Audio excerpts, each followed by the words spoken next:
Well, good morning, ladies and gentlemen, and welcome. We are sliding into 2024 in absolute style this year, given that we've hit number one podcast in Australia in the category of investing and number 4 in the category of business on Apple iTunes podcast. Good morning, Dr. Wilson, the number one man for 2023. How are you? My head is spinning, Graeme. You know, it's not just the hangover from New Year's Eve still with me. It's this amazing news that you have, right? What a way to start the new year, and Happy New Year to everybody. And it's going to be another big year in 2024. It was a big year in property, as we predicted, and as many didn't. It was. It was a big year. Was that a dig, Doc? A little dig. We'll go for a bigger dig later on, as we do. There's an old saying about keeping the bastards honest. Well, we're trying to keep the bastards honest here. All due respect to the old Australian Democrats Party from decades ago. But I'm not sure that it will change anything, Graeme. It's almost an irresistible urge, that segue to the clickbait of house price gloom and doom. But doesn't happen, Graeme, and it didn't happen last year, as we have already promoted last year with our final presentation. The year that was, we saw double-figure price growth in most of the major capital cities. Melbourne was the only one to miss out on double-figure price growth, and I think they're a good bet perhaps this year to pick up what they didn't get in a relative sense last year. But some of those numbers, Perth, house prices up nearly 20%, Graeme, 16.6% annual growth in Perth house prices. Sydney up 10, Adelaide up 14, Brisbane up 12. You know, how good does it get? And I still think that there are opportunities in that Sydney market, because although it didn't increase as much as Adelaide, Brisbane and Perth, it's still slightly below where it was at its peak in 2022. So there's still some value in that Sydney market, which we can look out for. There you go. Well, I'm looking forward to keeping the bastards on us this year, Doc, because to steal that from me, because we have over the last few years, Doc, really made a conscious effort here to use a data-driven scientific approach. And it's a pleasure for me to be able to work with you, because your data is about as live as it gets. You're coming out with the data quicker than some of the data suppliers. So I just want to give you big thanks for that, and our audience wants to thank you for that as well. But rather than us, I mean, we could go on about this all day, which is a new segment we're going to start to do. But let's rip into the data, and let's rip into some of these so-called industry gurus and reserve banks and wanker bankers and economists. Let's give them a bit of an uppercut, shall we? Should we start the year with a swinging? What do you reckon? Nah, come on, let's be nice. I think the point is that if you are making investment decisions, be very wary of the narrative that we see generally in the media. It's designed to be either too hot or too cold, not just right, which is what we look to do, is providing advice that's just right. And I think we got it right. Well, we did get it right last year. We get it right, I think, really, Graeme, every year, without trying to sound a little immodest. As I said, I think it's about, provide, and that's what we do here. We're looking to provide credible insights into the property market and the broader economy. So, investors out there can make rational decisions, and if the data doesn't work, well, you've got something to blame. But, we look at a wide variety of data. It's not just house prices. It's not just rents. We look at all the driving factors, and we also look back in time to understand how markets have evolved and what typically happens to market activity. And I think that's why we take, as you said, that scientific approach where we look for real-time data as close as we can get to what's happening in the market. We use a lot of correlating evidence. So it's not just, a small amount of data sets. We look at other factors as well and put that all together, and we discuss it. And, and I think that's the other point, that we can discuss and,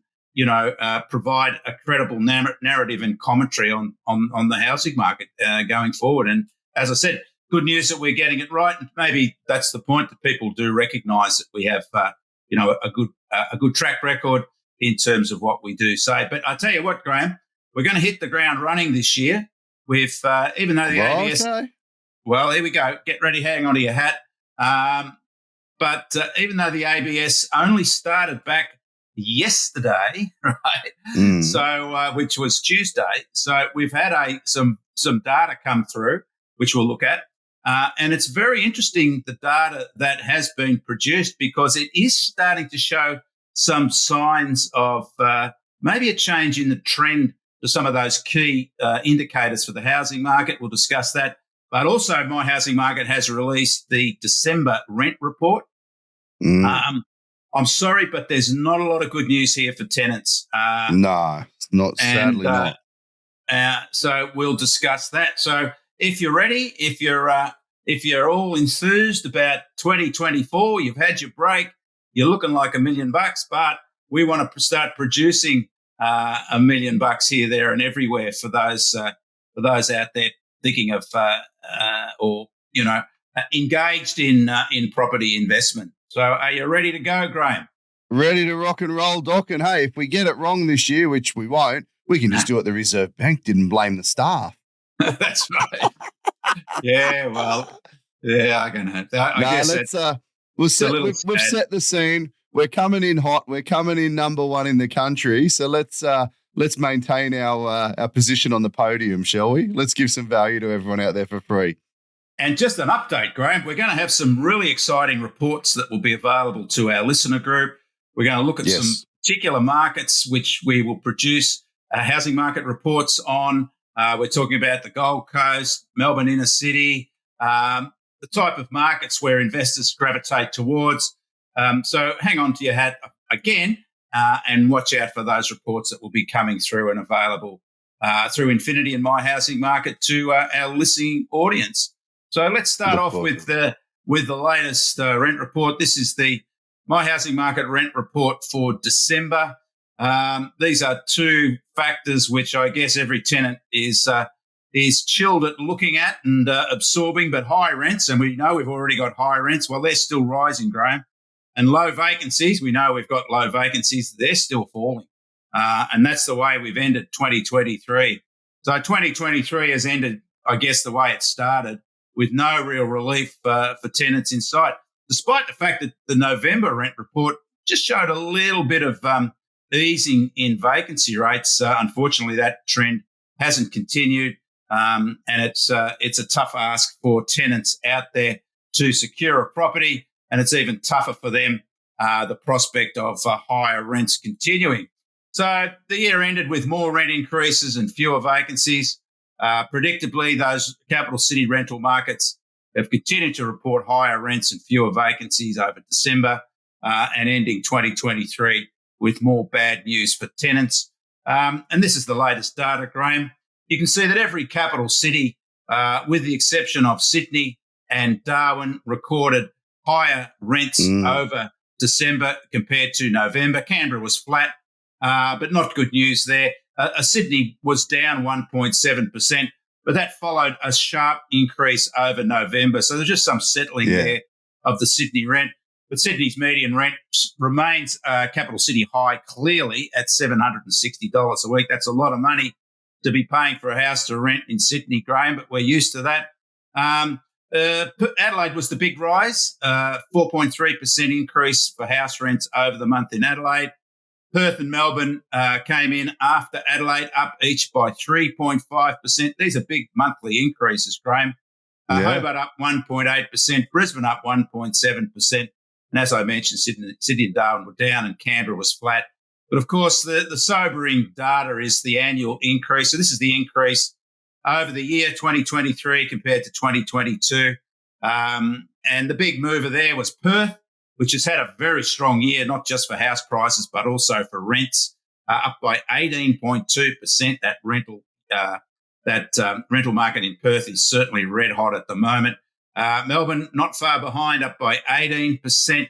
Adelaide up 14.3%. Sydney up 13.9%.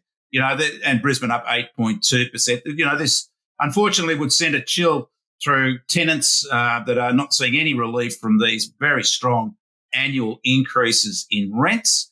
And I think the prospect, unfortunately, is for this to continue. I'll tell you what, Doc, look at those vacancy rates for the year. I know this is crazy stuff. I'm getting people message me, congratulations on you and Doc. We listen to your podcast. Well done for being there.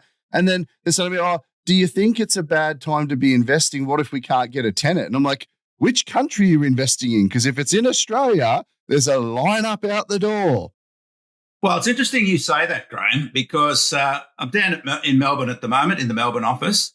I was just sort of cruising through Hawthorn, which is an inner city suburb of Melbourne. A lot of units in Hawthorn. Of course, it has Swinburne University, so it has a significant student population.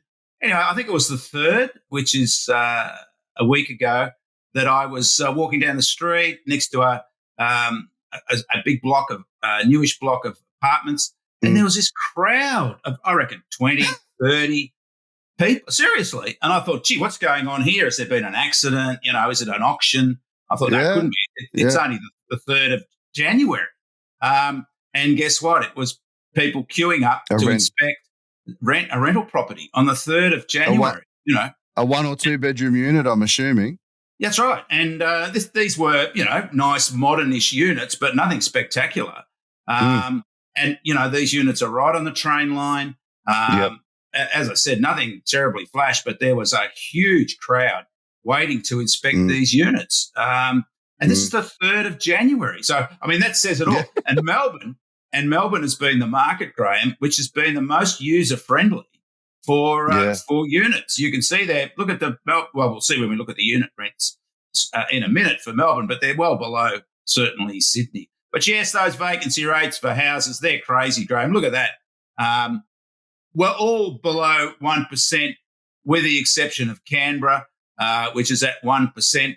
But, really tough stuff there in terms of, offering choices for prospective tenants. And that's why rents are rising, because there's just no choice and so much competition for available property amongst tenants. And the change shows, which was interesting, Graeme. As I mentioned, we just saw an uptick in vacancy rates, from a very low base over November, but that certainly reversed over December, with vacancy rates in every capital city, with the exception of Hobart, actually falling. So not only are they very low, but we're seeing vacancy rates falling as well over the month. And these are sort of ground zero vacancy rates, Graeme. They're the sort of rates which are so low now that they're unlikely to change really anytime soon. And I think the only thing that's going to, and we'll discuss this shortly, change this terribly tight rental market will be an economic downturn. And that's about, people just staying at home. And on that, Australia's not alone in these circumstances. A lot of major US cities are suffering from high rents and a lack of stock. Western European countries also have this problem with rental accommodation. And I read an article that said that in America, they reckon 30% of Generation Y, are now living at home. They actually live at home because they can't get out of the house because rents are so high, And this is what's a major factor in inflation in Australia and these other countries. And it's all about, the fact that we've got demand, surging well ahead of supply. It's not just sort of migration that's elevated that. It's the fact that we've underbuilt for so long. And we're going to look at the latest building approval data that came out yesterday as well, and we'll discuss that under supply. So that's the terrible news for tenants for the rental market for houses. But like you said, Graeme, there's another end to the pineapple, and it means if you're a landlord, you've got plenty of people wanting to take advantage of your product. You're seeing your rents rise. You can improve the quality of your tenant because you have so many choices. And again, it's we'll reflect on this. It's probably one of the solutions, the more workable solutions to the rental crisis, is to try to get more private sector investors involved. Yeah. But we'll talk about that shortly. So that were houses. Not a lot of difference here with what we're seeing with units. All capital cities produced higher rents over the month for units, with the exception of Canberra again, where unit rents fell by 2%. Sydney again, top destination for or the top unit rents in Sydney. Only $10 difference, Doc, between a house and a unit in Sydney. That's insane. Yeah, it says it all, Graeme. If you can't, you got to get a roof over your head. If you can't get a house, you'll get a unit, and you got to pay the same for a house that you pay for, or you got to pay the same for a unit that you pay for a house.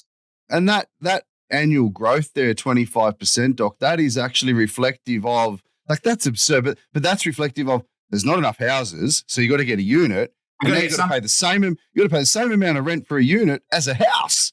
Yeah, it's grown 25%. Like, this is a problem. It's crazy stuff, and we can see there that Hobart's the most affordable at $460 a week. But Melbourne unit rents. We mentioned that the rental market in Melbourne has tightened up for units, but it's $200 a week cheaper to get a unit in Sydney, in Melbourne, than it is to get one in Sydney, and that's really that's quite spectacular. And it's $100, nearly $100 a week more in Brisbane than it is in Melbourne. To rent, which is crazy because the income disparity isn't that much of a differential in income. Exactly. Yet the rent is such a So guys, if you're struggling, it's cheaper to live in Melbourne at the moment. At the moment, yeah. But look, and what we've seen in that rental market, when we look at those annual figures, Graeme, as you pointed out, we know that Melbourne and Sydney, because of COVID, have sort of increased their unit rents because it was a much different rental market during COVID because there was that lack of demand. And that's adjusted now, particularly with the lack of rental accommodation.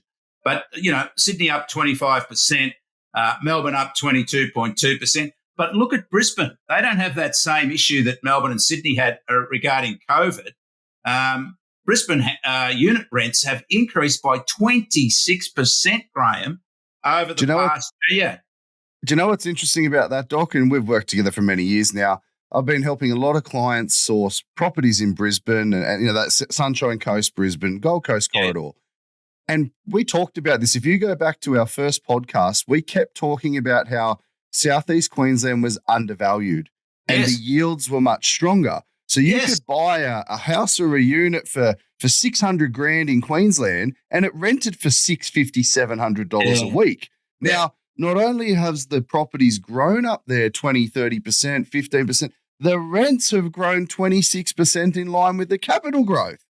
Yeah, and as we exactly, Graeme. And as we pointed out, when we looked at yields, and we're going to introduce a lot more yield data this year with our app, with our housing market app. When we looked at the yields for Brisbane particularly, we said this is screaming out opportunity knocking. We said these yields were just way too high. And given what happened through COVID, population growth, etc., into Southeast Queensland, it just accelerated that value opportunities. And we've seen that with strong price growth as well as strong rental growth. But the other thing about Brisbane is we also discussed years ago, Graeme, there was a lot of media about the Brisbane market being oversupplied. Every guy and his dog, every gal and her dog were telling us that, that Brisbane market's oversupplied. They've built too much. It's going to be a desert for years and years to come. I can name names if you're listening. I can name names, right? And look at that. We have,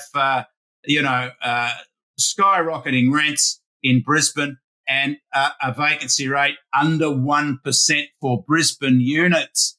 How those clickbaiters, I don't know how they keep going. Well, the media's got to give them some accountability for what they say, and that was a truism. I used to do presentations, Graeme, in the audience in Brisbane, and I'd be saying, no, it's not oversupplied. This is just a short-term blip with a lot of new construction coming through.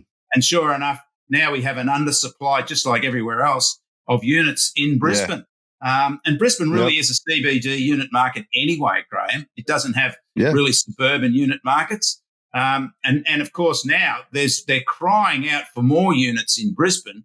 And Brisbane CBD or inner suburban area is become a significant renewal destination, particularly for a demand for high-rise units, and they can't get the land, and they, even though the government's trying to do everything, local government's trying to do everything they can to expedite development, they can't. So it's gone from this extreme oversupply BS to now chronic undersupply, just like everywhere else. And we look at the vacancy rates, they're a little higher in Melbourne and Sydney in terms of units. And that, again, reflects a little bit of that previous overflow. But you've got to understand, Graeme, when we're talking about vacancy rates, 2% is like the balance point. That's the point where it's evenly balanced between demand and supply. And we don't see a lot of rental increases. Above 2%, we start to see a shortage of tenants and rents start to decrease. But look how far below 2% we are here. In fact, most of those capital cities for units have vacancy rates under 1%. So, and again, when we look at the monthly change, it's all been, unfortunately, a fall in vacancy rates over the month. It's absolutely insane. I mean, they're all not just well balanced. We have a crisis. We've got a housing crisis in Australia. We've got a rental crisis. We've got a housing crisis. We've got worker crisis. We can't get people to do. It's an interesting time, Doc, which we're going to get into the other data today as well, as you always do. But for everyone that's tuning in at home, make sure you keep tuning into these and getting the data on the economy and inflation and rents and wages, because all of these should factor into your data-driven scientific approach about upgrading your home, downgrading your home.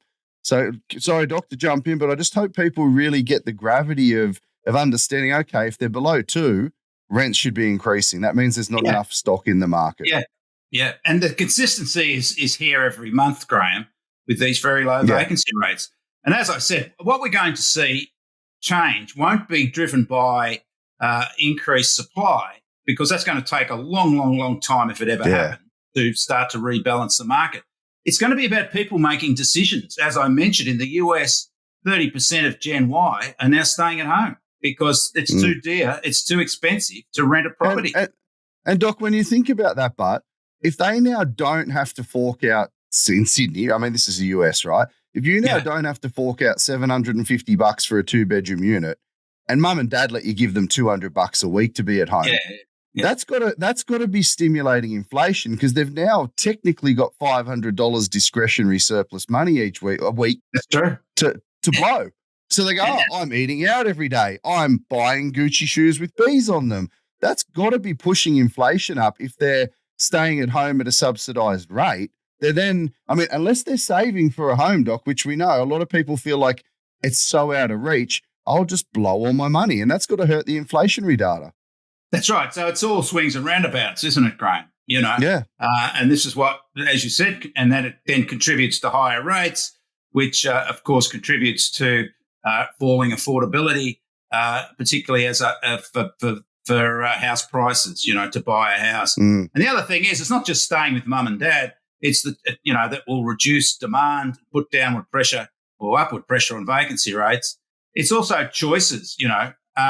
Prospective tenants will start thinking, well, I've got to live with my brother or my sister. I'm going to live with my mates. I can't afford a 3-bedder. I've got to get a 2-bedroom unit, even though I've got 2 kids.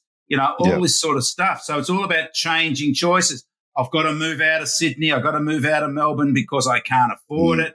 And that's the only factor, in my opinion, that's going to push vacancy rates higher. It's not going to be that we're going to get a surge in new development or even a reduction in demand. It'll be a shifting of demand, and it's like shifting chairs on the Titanic, Graeme. You're just moving around and creating more demand in areas which have lower rents. And as we've seen with units in Sydney, it just means that unit rents have caught up with house rents because people can't afford to rent a house in Sydney, so they've moved to a unit. So the real solution, of course, is more supply, and that's not going to happen. We'll discuss that in some depth. So no relief in sight for tenants. They're under siege, no doubt about it. The markets remain generally tight for both houses and units, with those under siege from relentless rent increases. Now, the government's recently announced, Graham, we've sort of discussed this a bit, some policy initiatives designed to increase rental supply, and they're certainly unlikely to significantly impact markets, particularly in the short to medium term. And let's have just a very quick look at those policy decisions. Firstly, they're going to tax, right? They're going to tax developers. You're thinking, what? What's that all about? Right? Hang on, Doc. We don't have enough supply. Yes, I know. Yeah, but we're going to tax the people that are putting the supply into the market. Yeah. So this is. Am I fucking drunk, Doc? Have I don't know. What is it? Is that vodka? Yeah. Well, there's some fine print here, Graeme. Firstly, we're going to attack or tax, as you said, international developers. So that's a bit of a xenophobic. Let's kick the internationals, even though they can't live in the properties they develop. They have to have a visa to live in them. They're just providing stock for those that do have a visa or are permanent. Okay, so look, I love Australian made. So what we're going to do, that's great. We're going to look after the Australian developers, but we're going to remove a large percentage of investment entities that stimulate supply of housing in our country. Yeah, but we look a little bit closer at this, Graeme. As I said, it's all going to be Australian made. But it's going to be Australian. Have you got that on the slide? Is that on the slides? Is that on this slide? Sorry, Doc. Is it the next slide, or are you just reading it out? No. This is just we've discussed this before, Graeme. But let's think about this. So they're going to tax international development, right? And the plan is we're going to tax international development, and the money we get from that, we're going to give to big end developers in Australia to build or to do build to rent. To buy. Yeah, well, yeah. Build to rent, yeah. Build to rent property. So, of course, the big end of town are going, you beauty, all this government money, because it can only, build to rent can only work with significant government support. So they're thinking, oh, this is great. We now get to make money off the back of the taxpayers' input into it. But, of course, these build to rent projects, Graeme, typically have to provide affordable housing, whatever that is. And typically they don't work because they're designed for what the boffins have thought are the key targets, and that's, middle salaried, semi-professionals such as police, nurses, etc. And they're all mixed-use developments, most of these developments. So they're creating this artificial market, right, which they're sort of crossing their fingers is going to alleviate the rental crisis. But in fact, it's just creating this whole other thing. But the developers don't care. They're getting their margins off the back of this government largesse that's being flung in their direction. The point of difference is that the international developers will work to market forces for their projects. So their projects are designed to reflect what's happening in the marketplace. There's no support from the government for these developments. They have to meet demand. Wherever demand is, that's the only way they're going to get a successful project. So the internationals are providing market-based product, whereas the Australian developers with the build-to-rent, they're all about these, flaky margins. Type of. They're all about these, flaky type of markets they're trying to create, mixed-use developments. Well, middle-level professionals. We're gonna create a privatised sector of housing commission, how I grew up, Doc. That's exactly. We're going to create these. It's a privatised department of housing. Yeah, that's right. But you've got to be earning $100,000 to get in there, right? So that's the point, or you've got to be a service provider like a nurse or a policeman, a fireman, these sort of things. Well, I suppose it's not quite housing commission, then, is it? You've got a job. It's private. It's public sector housing provided by because it is public sector housing. Because the taxpayers paying for it, Graeme. They're supporting it because these build-to-rent will not work without government support. Doc, there's some sort of agenda going on here, Doc. We've broken the construction industry. We've constrained supply.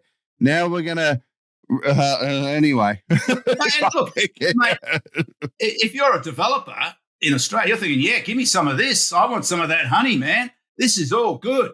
Right, I can get to build, these developments, and at the end of the day, if it's not working in terms of finding a tenant, I'll just sell them as, build to sell, not build to rent, Yeah. right? Yeah. So we haven't seen the fine print of this, and it may vary. But the whole point really is that it's very, very best. We're only going to see maybe 20, 30,000 properties in this build to rent space, right? And it's going to take forever to build them, Graeme. Imagine all the hurdles. They've got to find the land for a start. Then they've got to go through all the process of what developers have to go through. We're talking years before you can put a key in the lock, in the door of these developments. So, we're 3 to 4 years away. I mean, it'd take them 2 years to construct if they can get trades. Right, You've got DD, feasibilities. Yeah. You've got red tape. You've got approval processes. You've got, you're talking 3-4 years away before you see the first ones actually putting a key in the door. Yeah, but hello, Graeme. I just want to mention to you, guess what's coming up this year or within the next year or so? It's called an election. It's called election. Oh, that's so. So hang on. We can actually pull this bullshit back to political spin. You said it. Well, there's an election. So we're doing something to help with the rental crisis. People say, oh, this rent to build to rent sounds very exciting, And they say, well, it's been done in Western Europe and it's quite successful. And it's been done in the US and it's quite successful. Oh, hang on. How's the rental markets going in Western Europe and the US? Well, they're actually worse than Australia, actually. And they've been doing this build to rent for a long time, certainly a lot longer than we've been doing it. Mm-hmm. And as usual, the boffins who make these decisions have looked overseas and think, oh, we love that Western Europe housing market, lots of government involvement, lots of public housing. We want that in Australia, none of this private sector stuff. We hate, high levels of home ownership. We want to get the government involved. And, of course, it's all turned into a disaster. Number of Western European countries, the Netherlands, Germany, Sweden, Ireland, are all suffering significant undersupply issues. And it's starting to affect the political cycle there because people are fed up. Hey, mate, if you can't get a roof over your head, you get very, very angry with the government of the day. And I think our government realises that and they want to come up with some solutions. They can't because, they're not going to build anything. It's the private sector that's going to build it. And the roadblocks, and we'll look at building approvals shortly, the roadblocks are so significant that it's not going to change anytime soon. Now, that's one policy we've just shot down. The other one, Graeme, is they're going to change migration. This is a Labor government. They're saying, no, we're going to cut down on migration. They're going to cut down on temporary migration, that is from students particularly, and tourists. But they're focusing on those temporary visas from students because that's pushed Australia's migration over the past year up over 500,000, mate. That's how many we brought in. Wow. Most of them have been temporary students, right? Temporary visas from students. So they're going to say, we're going to cut down on that. The point is maybe they understand it, maybe they don't. The reason we've had a surge over the past year in the number of temporary migrants, which has pushed up. We didn't have any for 3 years. That's right. So nobody's got a degree. Nobody's going home, right? They're all coming here. There was nobody came in. So the net is low because we've got them all coming in. The same numbers as usual are coming in, right? But now we're not getting any going out, and we won't for the next 3 years while the students complete their qualifications, right? So that's okay. We're going to have less demand for housing, obviously. We're going to do that. But what about the university sector, Graeme? They're going to have to take a significant hit to the number of students they usually get because we haven't elevated the numbers coming in because, that's the same. It's just that we're not getting the net result because nobody's leaving, because nobody's done a qualification. Well, that might be an issue, Doc, because I like to joke and say one of our biggest exports outside of mining is actually education to foreign students. Absolutely. And this is my point. It's a huge business. It is billions and billions of dollars a year, Graeme. How the university's going to feel about that, saying, oh, great, you're fixing an unfixable housing crisis by taking away our income, which will only have an bottom line effect on our businesses and our economy going forward. So, does this make sense? Well, it doesn't make sense. But of course, it's just another sort of knee-jerk reaction in, dare I say it, the political cycle is now switching towards election mode. So, it's just another, this is great. We're cutting down on migration. Well, it's not great because it's going to affect the income from our university sector, and like I said, and you said, it's a very significant part of what drives our economy. So, as I alluded to before, Graeme, why don't we look at the essence of our housing market and fix it at the source? Why don't we just get more private sector investors? 40% of our housing are private sector investors, right? Rentals, which are private sector investors. There's this saying, Doc. That if it ain't broke, don't fix it. And we ticked along just fine and dandy for so long. And we've introduced a single parent can buy a home with as little as 2% deposit. First home buyers can buy with 2 to 5% deposit. Now, I'm sorry, not sorry. If you can't save 2 to 5% by living with friends and family, by stop eating out, by getting off the piss, if you can't save 2 to 5% by going without for a short period of time like my parents or grandparents did, then you probably don't deserve to own a home. I don't care how pissed off people get, right? We've all done it, Doc. You did it. I did it, right? Yes, absolutely. If it ain't broke, don't fix it. We're going to see, this is going to be worse in a couple of months. There's going to be so much shit come out that people are going to go, oh, that's a good idea. Well, by the time they execute it, there'll be a different political power in play and they'll probably change it anyway. Yeah. And look, just hark back a year, Graeme, and the topic was then, it was the rent freeze. Remember the rent freeze? Yeah, the rent freeze. Oh, we're going to have a rent. We've got to have all the Greens were like, we'll have a rent freeze. The Premier of Queensland was telling us we're going to have a rent freeze. Well, she's no longer there, of course. But what happened to the rent freeze? Well, it's the same thing, that happened to the debt bomb and house price crash. What about the mortgage cliff that we debunked that never happened? What happened to the cliff? Right. The bomb, the cliff, the rent freeze. Well, it all went the same way. It went into the toilet, right? We should change the Wilson Weekly, Doctor. We should call ourselves Mythbusters. Yeah, that's right. But you're right, mate. But like I said, so a year ago we had the rent freeze, and thank the Lord that governments have said, no, that's not going to work because it was a disaster in Scotland.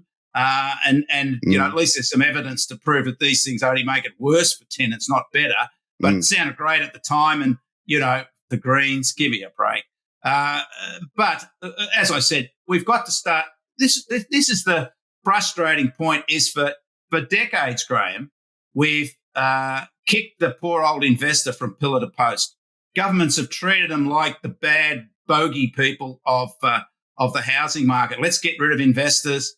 We've put a credit squeeze on them. We've increased their taxes. We've done everything to disincentivise investment in property in Australia. And, Grant, there's 30% of, there's over 3 million small investors with one investment property in Australia. And they all vote, mate, let me tell you. Yeah. Remember that unlosable election, Doc? That's right. Negative gearing. We're going to change that. And he lost the unlosable election right now. It wasn't all to do with that, but I'm sure that contributed to it. And we've had that APRA-driven credit squeeze from the banks on investors. That's only just sort of lifted now. So if you want to turn around and blame anybody specifically for undersupply, not just the roadblocks in the development process, but also the fact that we've rental undersupply is that, we've disincentivized and turned, investors into this, sort of slumlord, bad guy, bad girl type of profile, right? Let's get rid of them. Well, you've shot yourself in the foot here because look what you've done to, what is almost an insoluble crisis in the rental market. So wouldn't it make some sense at least to provide some incentives for small-scale investors, which provide 40% of Australia's housing? Millions and millions of Australians are small-scale investors in the rental market. Let's give them some more incentives. let's not just, give money to the big end of town to do, questionable build to rent developments. Let's look at, we've already got policies in place, tax depreciation, capital gains discounts. We've got those facilities there, negative gearing, we can improve that to incentivize small scale investors, which would be encouraged anyway with higher rents and with high inflation needing to get a return on investment, and higher house prices. So that's, to me, a little bit of logical thinking, but I'm not sure we're going to head that way. But maybe we will, Graeme. There were a few noises coming out of government at some stage last year in relation to maybe looking at the private sector to, at the ground level, provide more private rental accommodation. But don't hold your breath, mate, because we are locked into all these ideological battles about, the haves and the have-nots. It's this ridiculous class warfare that identifies landlords as being some sort of, wealth class that's untouchable. Whereas the reality of that is far from the truth. They're very small-scale investors, but they do a huge job in providing housing. So that's my 2 cents worth in the political cycle. Let's move on from the rental market, Sure. Graeme. We've done that to death, but guess what? And this is some interesting news, Graeme. We haven't really seen this for a while, but we've seen 2 consecutive months now of building approvals rising. So this is the latest building approval data from the ABS. Building approvals were up by 1.6% over November, following a 7.5% October rise. Again, it was driven by units, up 6.7%. Houses were down slightly, 1.7%. Victoria, on the back of strong unit approvals, was the best performer, up by 7.8%. And certainly those annual growth levels remain chronically depressed. But the quarterly trend is now starting to steady, Graeme. So maybe we've seen the bottom of the trend in terms of building approvals coming through. We know there's been a lot of work from governments to try to improve that. So maybe we're seeing early signs that we've at least reached the bottom of falling building approvals for houses and units. So that's a good sign. And it is being driven by units. So fingers crossed that will continue. But there's a long way to go, Graeme, and we're really at the bottom in terms of the level that we're building at the moment. You can see there that trend, falling, but just starting to flatten off a little bit in terms of national home building approvals. When we look at the results, you can see there that units are up 6.7% over the month. The houses down 1.7%, an overall 1.6% increase. But when we look back the year to November 2023 versus the same 2022, all down over the full year. So we've got a long way to go before we catch up on where we've been, but at least the trend is steadying, Graeme. So fingers crossed that continues through the year, but it is from a flat base. And when we look at the capital city building approvals, you can see for dwellings, they're now down 36.8% since the 2016 peak. And of course, these are annual. This is the annual trend. So you can see the annual building levels are just continuing to fall and massively below where we were at the peak. This says it all in terms of development. And when we divide it up, it's all about fewer units being built, 52% fall in unit development, annual unit developments in the capital cities since the peak back there in 2016. That's a massive fall, 52%. That's seriously concerning, Doc. Oh, yeah, man. Look at that. And I mean, okay, we had a nice build up from house approvals through the home builder initiative of the previous government. That brought forward a lot of demand, but we're starting to see house building approvals falling away now. So a lot of that demand's being satisfied through a home builder. But, that's really got nothing to do with the unit market, which is just continuing to collapse. And most, we see, look, more demand for units in the rental markets in Sydney. All this data, Doc, points us towards is values to continue to steadily increase and rents to continue to steadily. We don't have enough dwellings and we cannot catch up on the lack of supply. We can't. No, we're miles behind, kilometres behind.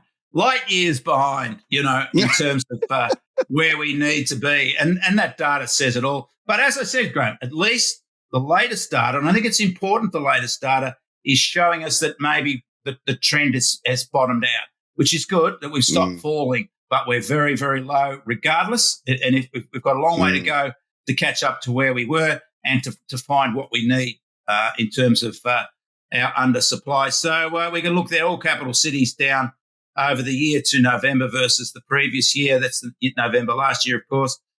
With Brisbane, the best performer, still down, but down by just 4.2%. But there's some significant drops there in Sydney and Melbourne and Perth on those year-to-date comparisons. Retail sales, Graham, interesting. This is all about our economy, of course, and where interest rates are going to go.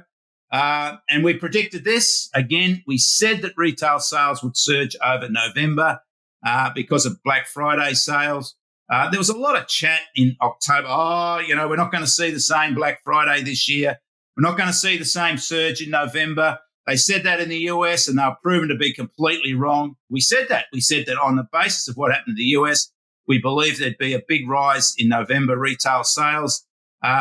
Even the ABS, of which their commentary has been really questionable over 2023, was saying, isn't this a sign that, high interest rates are affecting consumers, that they're stopping spending, that will, because October data was down, but we pointed out, well, they're all waiting for November, they're waiting for Black Friday.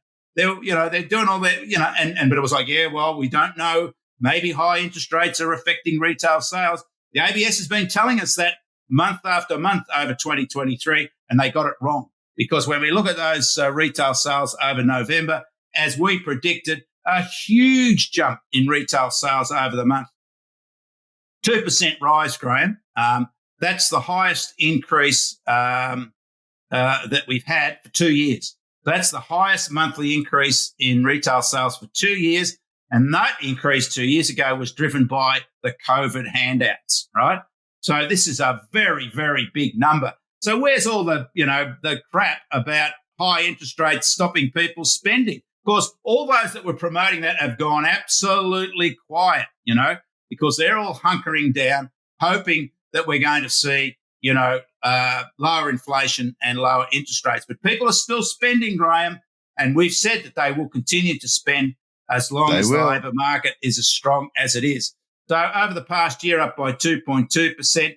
That rise followed 2% fall over October, certainly driven by those annual Black Friday sales, and levels remain elevated still compared to the sales boom in 2022. So you can't be talking down retail sales, anybody, because they're still super, super strong. And you can see there that trend now upwards in retail sales over November, and miles ahead, light years ahead of where we were in the pre-COVID period. And it's still holding up at the levels despite inflation, despite migration. The value of retail sales is still holding up well ahead of the levels we saw prior to COVID. It's still tracking 30 to 40% higher. So even accounting for inflation, even accounting for migration, these are very strong retail sales numbers. And once again, it flies in the face of the Reserve Bank trying to tell us that higher interest rates have been working. They haven't been working on retail spending. And again, it gets back to our discussion on they paused way too soon back in 2023. And maybe now they've got to catch up, but their fingers will certainly be crossed when we get the latest inflation data, which we'll discuss next week, Graeme. So hopefully seeing a downward movement there. So just finishing off as we usually do with the auction report, Graeme. There were no auctions this week, so there's nothing to report. But we can big picture 2023. And that, of course, it was a strong year for clearance rates generally, and certainly higher than what we saw over 2022. And the end of 2023, the December results were positive again, and we're poised to resume similar levels of activity when we resume after the holiday break, which will be in the first week of February. I can hardly wait. And just validating there, you can see how strong Sydney's auction market was, just easing a little bit towards the end of the year. A lot of stock coming through, which added to that, but that's what we always see at the end of the year. Same thing with Melbourne, but look how strong those results were during autumn and into early winter.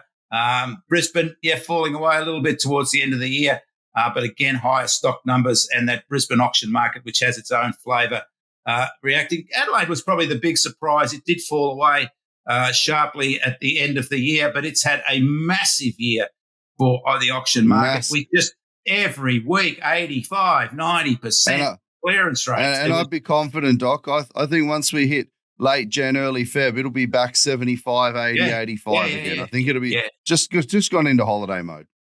Yeah, look, a high value market, and a lot of vendors would have, a lot of buyers would have been waiting and deciding to go next year or in 2024 rather than at the end of 2023. But nonetheless, a massive year for the Canberra auction market, for the Adelaide auction market. And Canberra started to pick up a bit. I think Canberra's a bit of a special coming forward this year, Graeme. I think it's got some catching up to do, some good value in that Canberra market. We'll see what happens, but certainly it's below its peaks. And I think that the Canberra market will pick up. But we do see similar results in the Canberra rental market as well. So it's a little bit of an underperformer, similar to Melbourne, Graeme. And we know that in terms of the cycle, these things usually end up reversing because buyers start to perceive there's good value in the marketplace. But that was happening in December, where the Canberra clearance rate certainly picked up to its highest levels since winter. And we can see there, we always use the auction markets as a good forward indicator of what's happening generally in housing markets. You can see there in Sydney how clearance rates and prices track each other. Very strong relationship. Same thing in Melbourne. So that's why every week we talk about what's happening in the auction market. And we may start to produce some interesting regional and suburban auction results for the capital cities, particularly Melbourne and Sydney, to show which suburbs have the best auction results. And another thing, Graeme, we also might start discussing which agents have the best auction results as well. So let's do it. I think that'll be valuable. Yeah, let's do it. My top agent, look out for that one. So lots of interesting stuff to come up. So that'll keep the industry on their toes.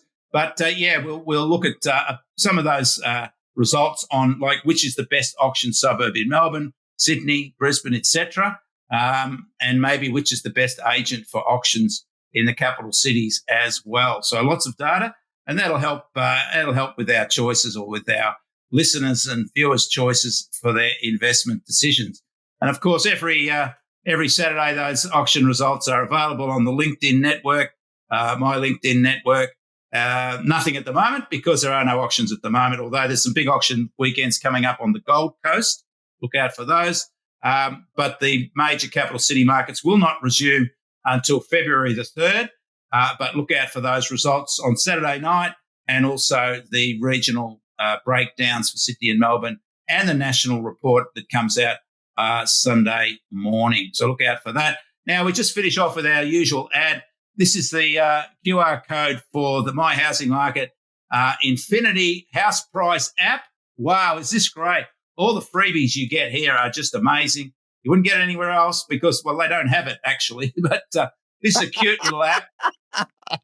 This is a cute little app. You can get the link to the app on the QR code there, but you have to get a password. So we'll be upfront about that. It does require a password, and you've got to go through Infinity to get that password. But if you want to know what's happening right here and right now in the housing market, Doc, I'm going to get about 2,000 DMs when we publish this later this afternoon or in the morning, Doc. Well, it's keep you on your toes in the new year. The latest data, and what this provides, Graeme, is current asking prices and asking rents for every suburb in Australia that actually has an asking price and an asking rent. So you can go to every suburb. So you can filter it for price or rent. You can filter it for its region, either the capital city region or the outside capital city region. You can then filter for the suburb, the type of property. You can filter it for being a house, a unit, or a townhouse. And you can filter it for the number of beds, Graeme. How good is that? And we've used there's a screenshot there of Blacktown we've used as an example. We can see there that on that screenshot, Blacktown has a median of $1.23 million for a 5-bedroom house. a high of 1,500,000 and a low of 850,000. And there are currently, it tells you how many properties there are for sale, currently listed for sale, private sale, 12 properties listed there. So this tells you if you're a seller, it gives you a sense of what the market's asking at the moment. So it's really good if you're a seller. If you're a buyer, it tells you what the prices are, basically the asking prices are. And you can do it on this little app that you put on your phone. It's there all the time. It tells you that not just the median price, but the high and the low.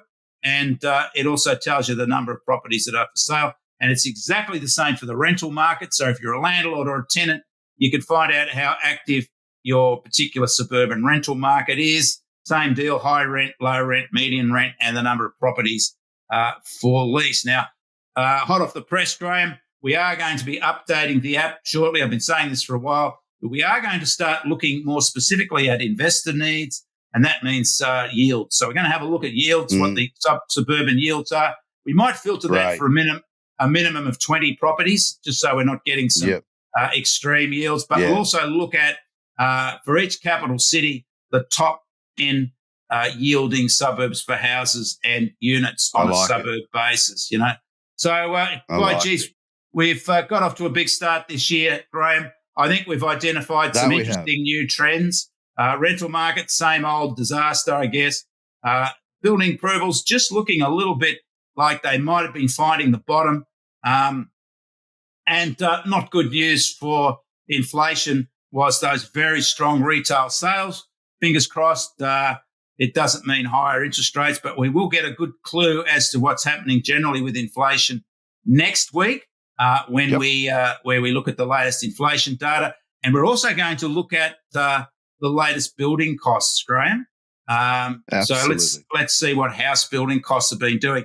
And there has been some better news on that lately, where annual house building costs have now fallen below 10% for the first time in some months. So let's hope that continues, because that's been a significant factor in inflation, and also, of course, it's an impediment to new supply coming through. So I'm about talked out, Graeme. I don't know about you, but we've got off on the front foot. Let's put together some great headlines for the storyline today. Absolutely. And we'll have the same for next week, because next week's going to be about inflation, interest rates, and house building costs. So look out for that. Look out for that. And we might also, if we get a chance next week, look at the results for 2023 for the regions in terms of house prices. So, wow. Sounds like a plan. So much value here, mate. I mean, is there any more information? We might have to start charging a subscription, Doc, since we're number one, like all those other Nah, we won't do that. You're right. That. No, who needs money? But I don't know. No, it's all good, Graeme. We've got to keep our status, there. That's right. So we've got to keep providing the goods, and I think we've provided the goods today. Lots to talk about, and is there no wonder that everybody uses our data for their analysis? But that's what we want. That's what we want. Just mention Infinity and My Housing Market, of course, which I know you will do. There you go. And keep watching our podcast. So catch up with you next week, Graeme. Happy New Year again to you and everybody else, and look forward to another positive year in property.